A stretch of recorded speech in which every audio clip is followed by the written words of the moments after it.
ٹھیک ہے حامد میر صاحب، ارشاد بھٹی صاحب آپ کی جانب آئیں گے. یہ بتائیے گا کہ کیا سینئر ایلیمنٹس جس سے حامد میر صاحب کہہ رہے ہیں ملاقات ہوئی ہے کہ ہم نے ذاتی دشمنیوں میں بدل دیا ہے، وہ سینئر ایلیمنٹس جو ہے وہ آگے آئیں گے، دونوں پارٹیوں سے معاملات کو افہام و تفہیم سہل کریں گے؟ دیکھیے حافظ بھائی کی بات تو ٹھیک ہے کہ یہ جیسے ہے نا کہ یہ جبر کا موسم کب بدلے گا، جب ہم بدلیں گے تب بدلے گا. ہاں تو بات تو یہ ہے کہ ان کو بدلنا چاہیے. ہم آج یہاں پہنچے ہوئے کیوں ہیں، جس کا آپ نے کہا کہ ایک طرف کھائی ہے ایک طرف کنواں ہے، کہاں کس وجہ سے پہنچے ہوئے ہیں؟ یہ روادار نہیں ہے ایک دوسرے سے سلام لینے کی، بات کرنے کی. اپنے اپنے نیریٹو کے قیدی ہیں، کوئی چور ہے، کوئی ڈاکو ہے، کوئی غدار ہے، کوئی آئین شکن ہے، کوئی فتنہ ہے، کوئی دہشت گرد ہے، کوئی یہودی ایجنٹ ہے، کوئی کچھ ہے.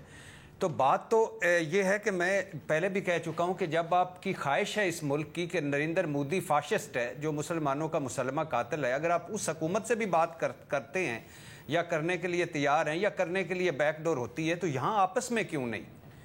بات آخر میں تبھی بنے گی جب بات ہوگی، اور یہ بات کب ہوگی؟ جب کچھ نہیں رہے گا تب ہوگی، یا جب ہم سارے لٹ جائیں گے تب ہوگی.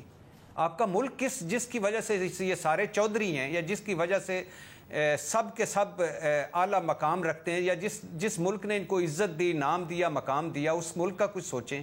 یا جو قوم ہر مرتبہ ان پہ ٹرسٹ کرتی ہے اس قوم کا کچھ سوچیں. سوچنا تو پڑے گا نا، بات تو کرنی پڑے گی. بہت اچھی بات کریں مجھے کہ جب نہیں لگتا، میں معذرت چاہتا ہوں، اور راستہ نکالنا چاہیں گے تبھی راستہ نکلے گا. بھٹی صاحب آپ کی بات بالکل درست ہے اور یہی حل اس وقت دکھائی دے رہا ہے. حامد میر صاحب، صدر عارف علوی سے آپ کی بات ہوئی اور آپ نے آج سوال بھی کیا ان سے، تو انہوں نے کہا کہ کوئی آئینی رول، آئینی فریم ورک میں میرے پاس اختیار ایسا نہیں ہے کہ میں سب کو بٹھا سکوں. لیکن اگر آپ کو یاد ہوگا جب نیب کی ترمیم کی گئی تھی عمران خان کے دور میں، تو وزیر اعظم کو کنسلٹیشن کرنی تھی اپوزیشن لیڈر سے براہ راست نئے چیئرمین نیب کی تقرری کے لیے، لیکن اس وقت صدر کے ذریعے وہ تقرری کی جو وہ تھی وہ کی گئی تھی کنسلٹیشن. صدر صاحب اس وقت راضی تھے. کیا اب راضی ہوں گے کہ شہباز شریف صاحب کو، عمران خان صاحب کو ایک ٹیبل پہ بٹھائیں؟ دیکھیں عارف علوی صاحب نے یہ بات بار بار زور دے کے کہی کہ انہوں نے پہلی بات تو یہ کہی کہ میں آئین سے ماورا کوئی کردار ادا کرنے کے لیے تیار نہیں ہوں، اور وہ بڑے محتاط تھے اور بار بار ہمیں ریکویسٹ کر رہے تھے کہ میری طرف سے کوئی ایسی بات رپورٹ نہ کیجیے گا کہ جو سیاق و سباق سے ہٹ کے ہو، اور میرا جو مطمع نظر ہے، جو میں آپ کو کہنا چاہتا ہوں، تو اس کو سامنے رکھ کے مجھے کوٹ کیجیے گا. تو اس لیے میں بھی بڑی احتیاط کے ساتھ ان کو کوٹ کر رہا ہوں.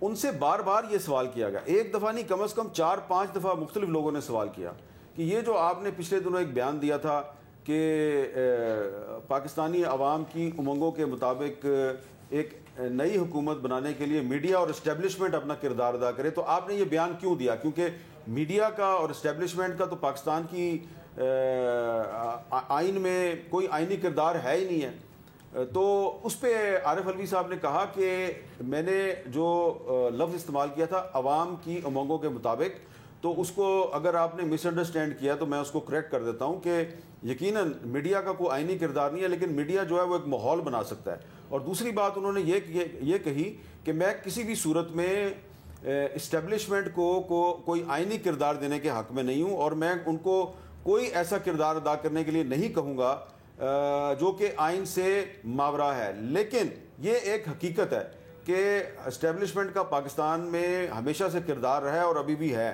تو انہوں نے کہا کہ اگر سٹیک ہولڈرز، لفظ استعمال کیا انہوں نے سٹیک ہولڈرز، اگر سٹیک ہولڈرز چاہیں تو ایوان صدر میں کسی ڈائلاگ کا اہتمام کیا جا سکتا ہے. ٹھیک ہے، لیکن انہوں نے کہا کہ میں اپنے طور پہ کوئی انیشیٹو نہیں لے سکتا.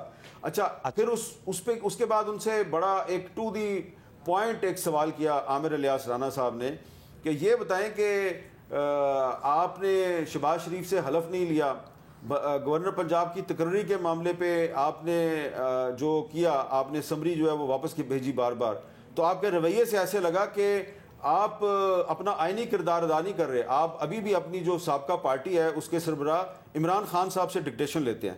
بڑا سخت سوال تھا، لیکن اس کے جواب میں بھی انہوں نے کہا کہ ایسی کوئی بات نہیں ہے، میری وزیر اعظم شہباز شریف صاحب کے ساتھ بات ہوتی رہتی ہے. اور پھر انہوں نے فگرز دی، انہوں نے کہا کہ جب سے یہ حکومت آئی ہے تو میں نے میرے پاس 74 سمریاں بھیجی ہیں اس حکومت نے، اور 74 میں سے جو 69 سمریاں تھیں وہ میں نے اسی دن سائن کر دی.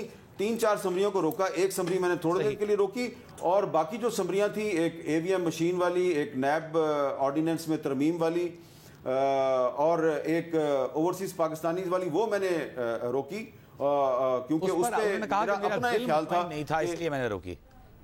ہاں اس پہ انہوں نے یہ بھی کہا حامد صاحب ایک لمحے کے لیے روکیں گے. ایک خبر ہے وہ ہم شیئر کرتے ہیں.